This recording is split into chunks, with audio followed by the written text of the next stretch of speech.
working at Deloitte as a consultant in the asset management team. It's really nice. I have a very big and supportive team. I really like the Deloitte culture. The best part of it is that they work on a really diverse set of projects and industries, so I really find it interesting. I mean, it wasn't easy. I'm not gonna lie. I think the first when I started applying, the mistakes I did was like I was just applying to whatever jobs I was seeing online. I wasn't really strategically focusing myself into which company I wanted to get in.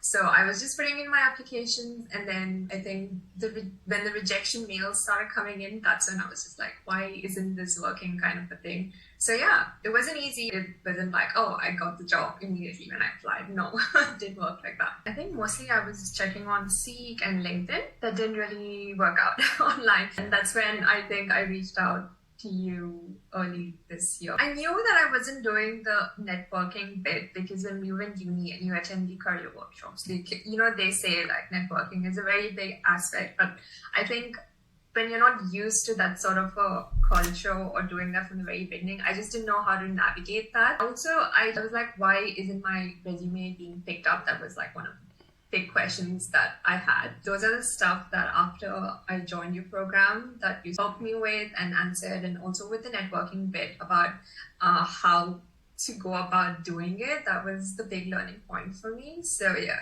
but yeah, I knew I wasn't doing everything right. I was just doing the traditional way of just putting in the application and just waiting. Like, I think, even with the online ways, you're like, you put in the application, get in touch with someone in the company and, build your connections. All of that I was not doing. I was just putting in the application, waiting for something to, someone to call me and stuff like that. That was a very baseline traditional method that I was doing. So yeah, obviously that wasn't really helping, or it felt like after joining your program, I didn't do a lot of stuff. Like even, I guess, changing my cover letters and the resume for each application, that was not something that I was doing. Probably I would just like change the company name or something.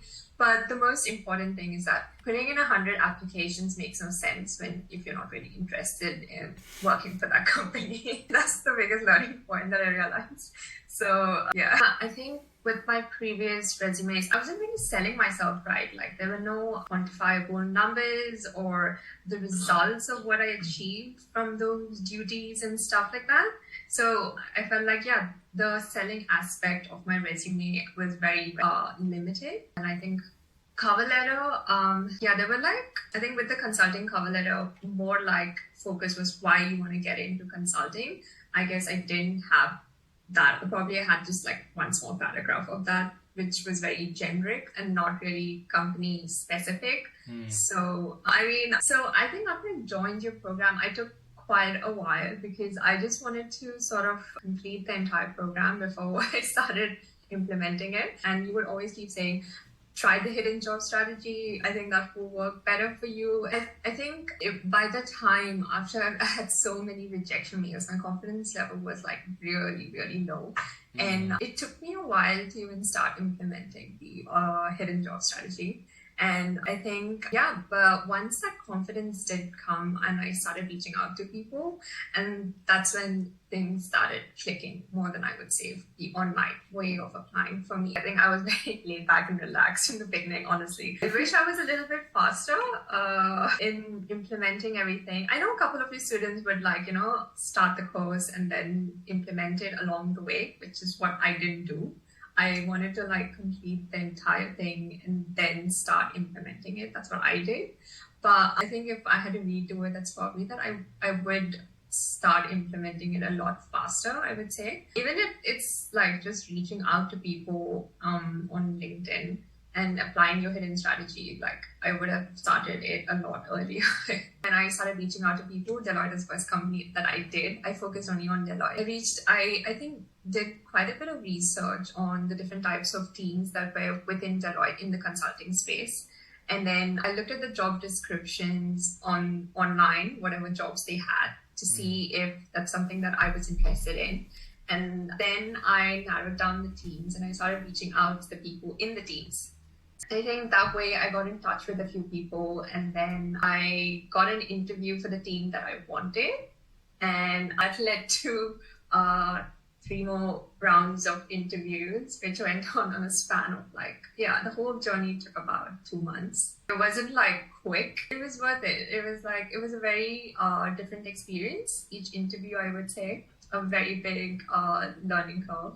And I think, like you would say to me, have a very diverse funnel, don't put all your balls in one bag. But I was the kind of person who was just like, I'm going to concentrate on this. At that point of time, I just wanted to play to my strengths, and I just wanted to like put in all my energy, all my hard work into that one thing and give my all focus into that. So I just decided to go. It was a risky move, but I'm glad I did, because the interviews did need quite a bit of preparations. So yeah, I did. I'm glad I gave my. Once I got the offer, I immediately got the written one also. But then I took like 2 weeks to start, because from my previous job, I had to give like 1 week notice and stuff like that. So a lot of people in the big fours like to be connected online and for you to reach out to them, because sometimes they have their own recruitment funnels that the team likes to do for themselves, rather than just depend on the traditional HR doing for them. So I'm always happy to meet interesting students and see if they're a good fit for the team. And if they think they're a good fit, then they're always happy to refer them. So that's definitely a part that, if online you feel it's not working out, you should definitely see that. Like I said, Deloitte was the first company that I started reaching out to people, and whoever I reached out, they were very sweet, saying like, oh, we're happy to help, and if you have any questions, let us know. But when I got the coffee chat, I was pretty nervous, because that was like the first coffee chat that I was going for in the whole networking thing. And I was very like, what do I do kind of a thing. And I was like, is this going to be like a mini interview? Yeah. But no, it went pretty well. She was really sweet. We had a chat for like 45 minutes, and then yeah, it went well. I got like referred for the role. So yeah, I would say it went well. I think try and grad jobs if it's not working out for you.